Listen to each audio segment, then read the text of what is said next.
दादी माँ, जब भी मैं घर से दूर जाता हूँ तो आपको बहुत मिस करता हूँ।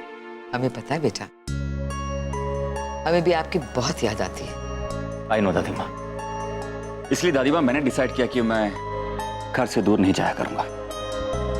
इससे अच्छी बात और क्या हो सकती है। हाँ, लेकिन आप हमें एक बात बताइए, ये जो आपने फैसला लिया है सिर्फ हमारे लिए लिया है या किसी और के लिए भी? दादी माँ, no leg pulling.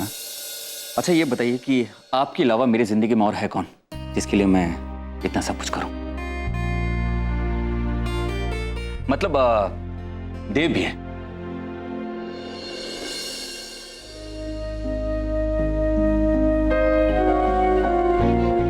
Thank you बाबा जी, शुक्र है आपका।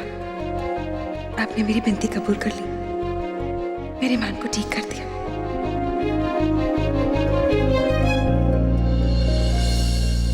एक बार फिर सोच लीजिए बेटा, सिर्फ देव या कोई और भी, वरना बहुत महंगा पड़ेगा। दादी माँ, मुझे लगता है कि जितनी देर मैं यहाँ पे रहूंगा ना, आप मेरी लेग पुलिंग करती रहेंगे। इससे अच्छा यही होगा कि मैं तैयार होके ऑफिस चला जाऊँ। ध्रुव, आप ऑफिस जाएंगे? अरे 2-4 दिन आराम कर लीजिए, अभी तो आए हैं वापस, इतनी चोट लगी है आपको। Come on Dev, don't worry. दादी माँ, मैं आता हूँ।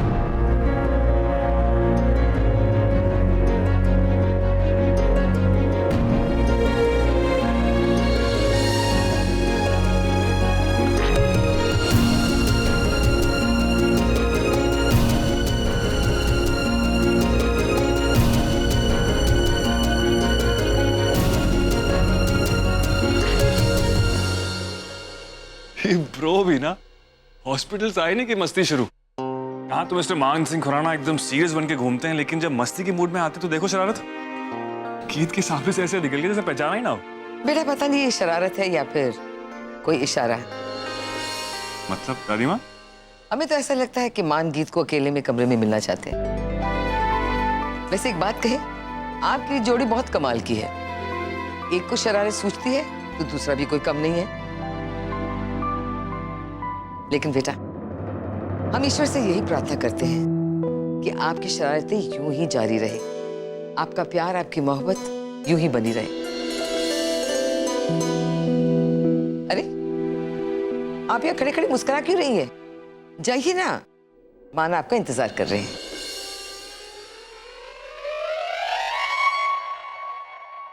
हे बाबा जी, ये पति है नौटंकी, यहाँ मेरी जान अटके जा रही है और ये अब तो बिस्तर से उठे नहीं कि उनकी नौटंकी शुरू हो गई। देखा ना बाबा जी, एक बार भी मेरी तरफ नहीं देखा, देख के अनदेखा कर दिया। दादी और देव के सामने तो बड़ी अच्छी एक्टिंग कर रहे थे, अंदर जाकर देखते क्या है। दरवाजा बंद। मान, दरवाजा खोलिए। मान,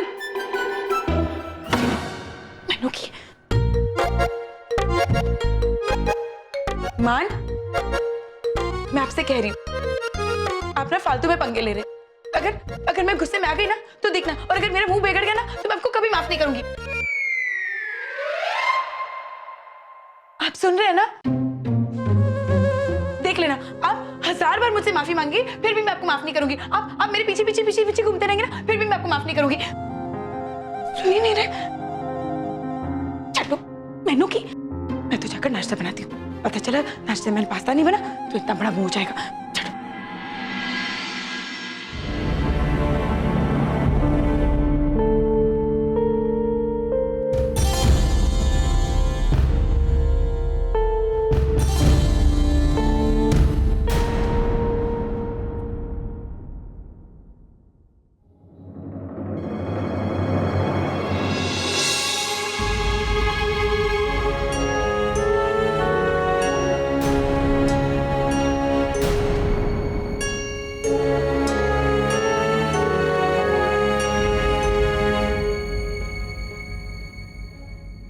मान बेटे, आप गीत से बात क्यों नहीं कर रहे?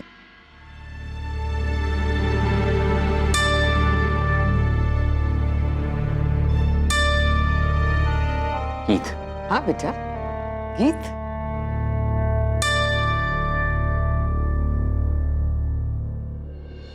थैंक्स, नहीं चाहिए।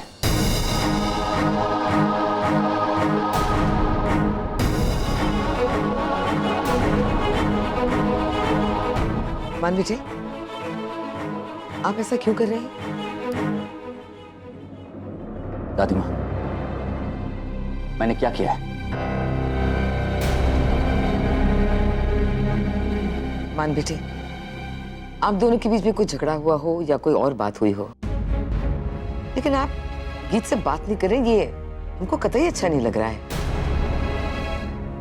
चलिए बेटा, नाराजगी छोड़ दीजिए, लड़ाई खत्म कर दीजिए। दादी माँ, मैं इनसे झगड़ा क्यों करूंगा? ब्रो, अगर आपकी लड़ाई नहीं हुई तो आप ऐसे क्यों बिहेव कर रहे हैं? इतना सब कुछ हो गया, गीत ने आपकी जान बचाई है और आप ऐसे बिहेव कर रहे हैं जैसे आप उसे पहचानते भी नहीं है। देखिए मान, हमें तो ये भी खबर नहीं थी कि आप कहाँ थे। ये तो गीत आपको ढूंढ के लाई है, और आप है कि इनके साथ ऐसे बिहेव कर रहे हैं। दादी माँ, देखिए, मैं इनसे पहली बार मिल रहा हूँ, इनसे पहली बार मिल रहा हूँ, इनसे पहली बार मिल रहा हूँ।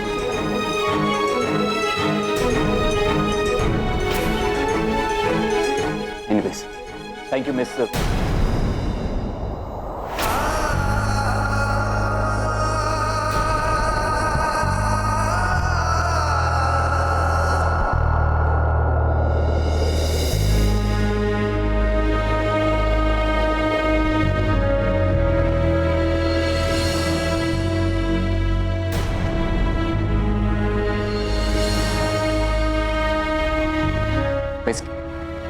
मिस गीत,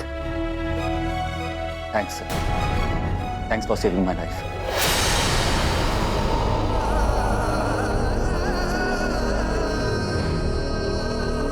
हालांकि मैं बिल्कुल नहीं जानता कि अब मैं आपसे कब मिला हूं और आपने कब मेरी जान बचाई, आपने कब मेरी जान बचाई, आपने कब मेरी जान बचाई, आपने कब मेरी जान बचाई, बट स्टिल थैंक्स।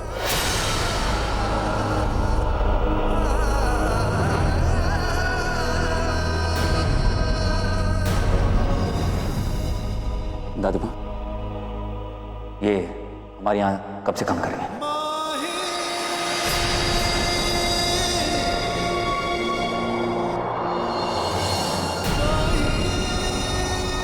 बस मान, बहुत हो गया मजाक। आप गीत के साथ ऐसा सलूक नहीं कर सकते।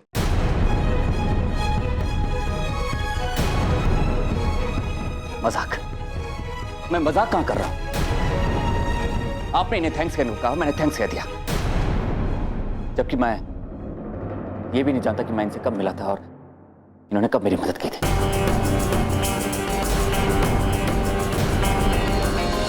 मेरी बात समझ में नहीं आ रही कि आप इनके लिए मुझसे नाराज क्यों हो रही हैं?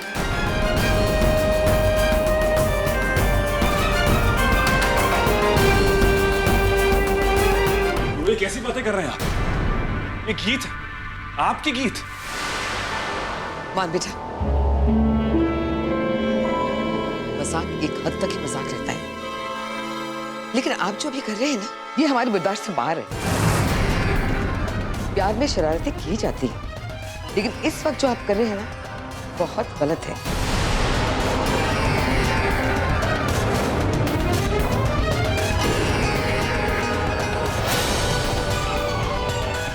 ये आपकी पत्नी है, 7 फेरे लिए आपने इनके साथ, फेरे लिए आपने इनके साथ, फेरे लिए आपने इनके साथ, फेरे लिए आपने इनके साथ, फेरे लिए आपने इनके साथ, फेरे लिए आपने इनके साथ, जिंदगी भर खुश रखने का वादा किया।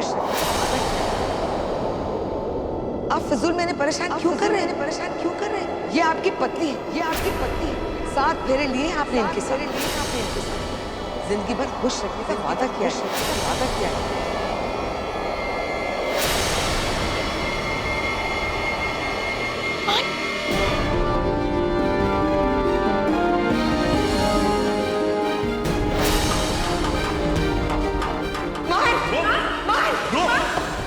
ब्रो, क्या हुआ ब्रो? ब्रो, क्या हुआ?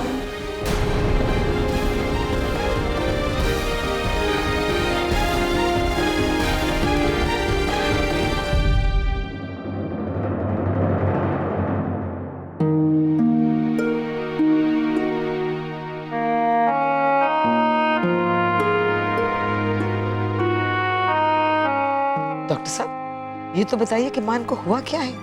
इससे पहले मैं कुछ कहूं, मैं आप लोगों से पूछना चाहता हूं, क्या ये घर के बाकी लोगों को पहचानते हैं? हाँ हाँ, सबको पहचान रहे हैं। बिल्कुल डॉक्टर साहब, और आज सुबह आपके सामने उन्होंने फोन करके मुझे बुलाया था और घर आकर सबसे अच्छी तरह से बात कर रहे थे। इनफैक्ट ब्रो कह रहे थे कि वो अब कभी घर से दूर नहीं जाएंगे क्योंकि जब भी जाते हैं वो दादी माँ को बहुत मिस करते हैं। बस वो गीत को देखकर ऐसे रिएक्ट कर रहे हैं जैसे जैसे उसे पहचानते ही नहीं है।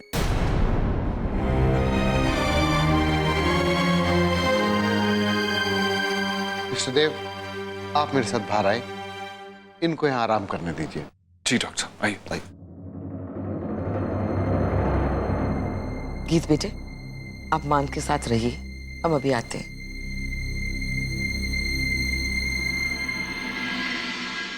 डॉक्टर साहब, बात क्या है?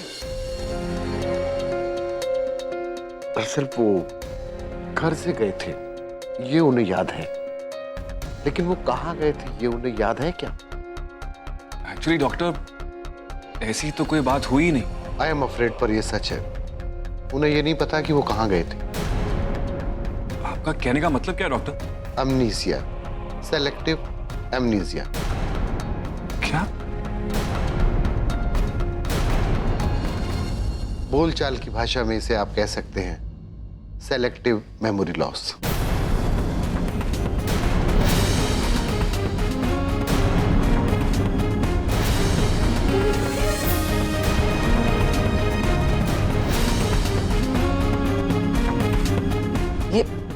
ये आप क्या कह रहे हैं डॉक्टर साहब? Selective memory loss?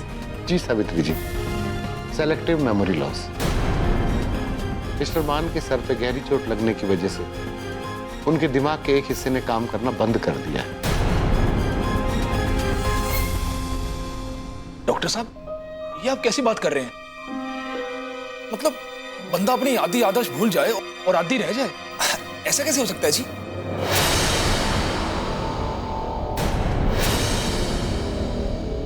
ऐसा हो सकता है और ऐसा होता है। अब ये क्यों होता है ये आज तक मेडिकल साइंस भी नहीं जान पाई, पर होता जरूर है। सेलेक्टिव मेमोरी लॉस में पेशेंट अपनी जिंदगी के कुछ हिस्से भूल जाता है।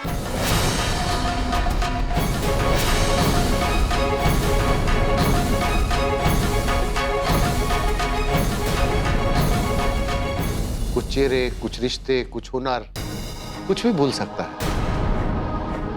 मिस्टर मान के केस में मुझे यही लगता है कि वो अपनी जिंदगी का वो लम्हा भूल गए हैं जब उनकी जिंदगी में मिसेस खुराना गीत आई थी। वो अपनी जिंदगी का वो लम्हा भूल गए हैं जब उनकी जिंदगी में मिसेस खुराना गीत आई थी। यानी कि मान को गीत से जुड़ी हुई बातें और शादी के बारे में कुछ याद नहीं रहेगा?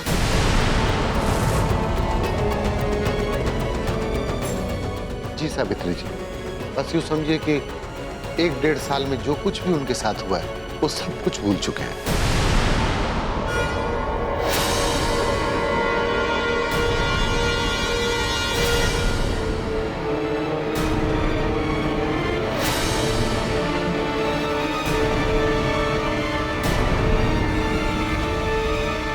मगर डॉक्टर, इसका कोई तो इलाज होगा ना? जब मेडिकल साइंस आज तक ये नहीं पता लगा पाया कि ये बीमारी होती कैसे, तो उसका इलाज कैसा? मतलब ये डॉक्टर साहब के हमारे मान की याददाश्त कभी वापस नहीं आएगी? मैं ऐसा भी नहीं कह सकता सावित्री देवी जी, क्योंकि कई केसेस में पूरी रिकवरी हो चुकी है और उन्हें पहले की सभी बातें याद आ चुकी हैं। मिस्टर मान के केस में भी ऐसा हो सकता है कि उन्हें अपनी पिछली जिंदगी के बारे में सब कुछ याद आ जाए, और ऐसा भी हो सकता है कि वो जीवन भर ऐसे ही रहें।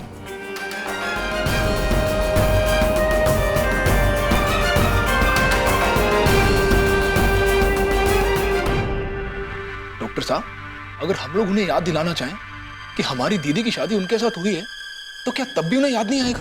मैं एक ही बात कहूंगा कि आप सब लोग इस बात का ध्यान रखें कि जबरन इन्हें अपनी पुरानी बातों के बारे में याद ना दिलाएं। अगर वैसी बातचीत के दौरान या किसी वजह से पुरानी बातें याद आती हैं तो ठीक है, लेकिन अगर जबरन इन्हें पुरानी बातें याद दिलाने की कोशिश की गई तो नतीजा घातक हो सकता है। इनके दिमाग की नस फट सकती है और इनकी जान भी जा सकती है, और इनकी जान भी जा सकती है, और इनकी जान भी जा सकती है, और इनकी जान भी जा सकती है।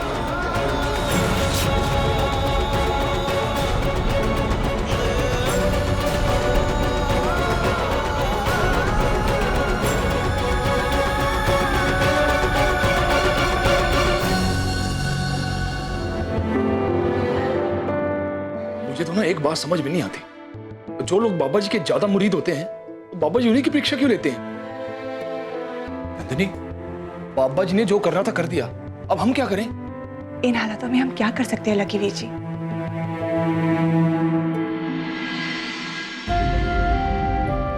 मुझे लगता है अब दीदी को यहाँ नहीं रहना चाहिए। अगर दीदी यहाँ रहेंगी तो वो और दुखी हो जाएंगी, और डॉक्टर ने भी कहा है कि हमें जीजा जी को जबरदस्ती कुछ याद दिलाने की कोशिश नहीं करनी चाहिए। लेकिन मुझे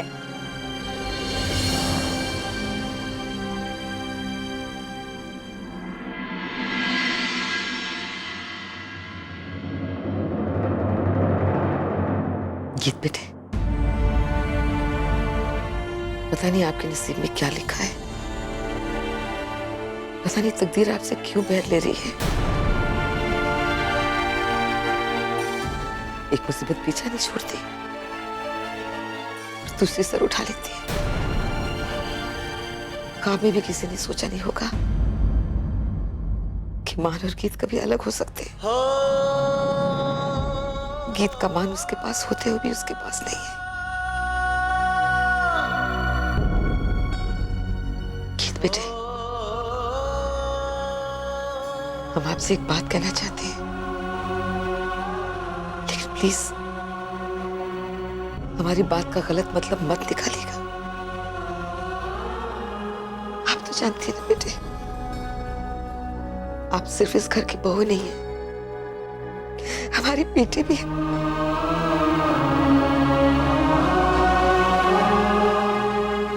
और ऐसे में आपका मान के सामने होना और उनका आपको नहीं पहचानना, ये आप बर्दाश्त नहीं कर पाएंगे। आपका घुट घुट के जीना हम नहीं देख पाएंगे बेटा। इसीलिए अगर आपने कोई और फैसला कर लिया ना बेटे, तो हम आपसे कोई सवाल नहीं करेंगे।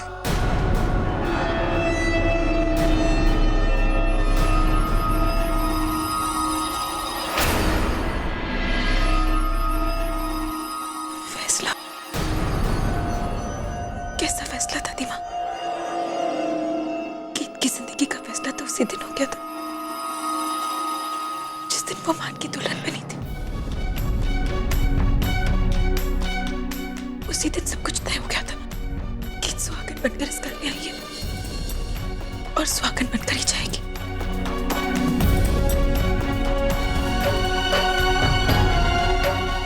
गीत और मान का नाम एक सांस में लिया जाता है और लिया जाता रहेगा। कदीमा, वो मुझे भूले ना, मैं तो उन्हें नहीं भूली।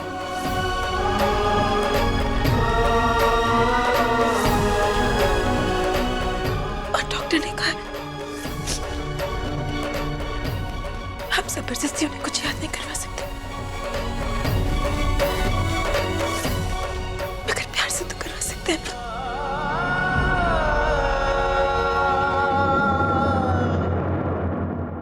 दादी माँ, मुझे अपने प्यार पर यकीन है। मैं उनकी याद से फैसला लूंगी।